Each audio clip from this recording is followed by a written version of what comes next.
Napoleon Bonaparte. अभी Napoleon Bonaparte जो थे ये यूरोप के राष्ट्रवाद के उदय में बहुत बड़े कारक बन के उभरे।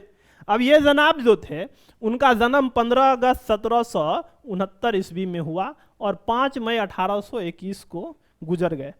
अब इस दौरान इन्होंने बड़ा बड़ा काम किया। अब क्या क्या काम किया पहले इनको देख लेते। इनका जन्म जो है वो कहाँ हुआ था? फ्रांस में हुआ था और इनके जन्म का नाम था नेपोलियन दी बोनापार्ट।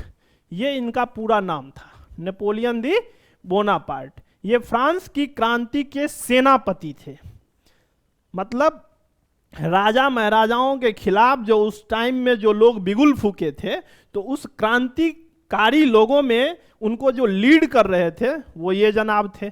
और इनका नाम क्या था? Napoleon Bonaparte. और फ्रांस की क्रांति जो राष्ट्रवाद की जो भावना का विकास पूरे विश्व में शुरू हुआ यहीं से हुआ।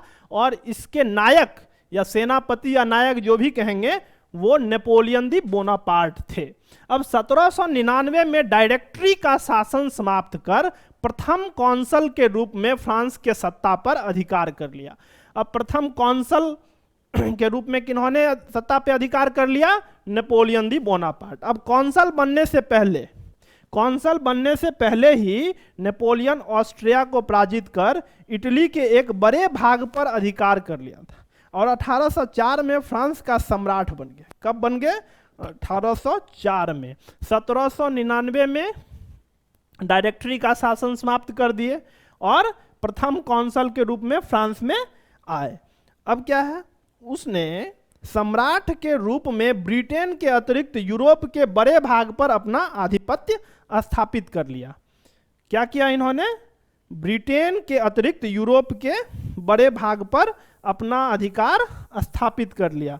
मतलब ये चाहते थे कि पूरे यूरोप में जो है राष्ट्रवाद की भावना प्रबल हो और जो पुरानी और पुरातन जो व्यवस्था है या जो पुरानी व्यवस्था जिसके अंतर्गत लोग घुट घुट कर जी रहे थे वो खत्म हो जाए।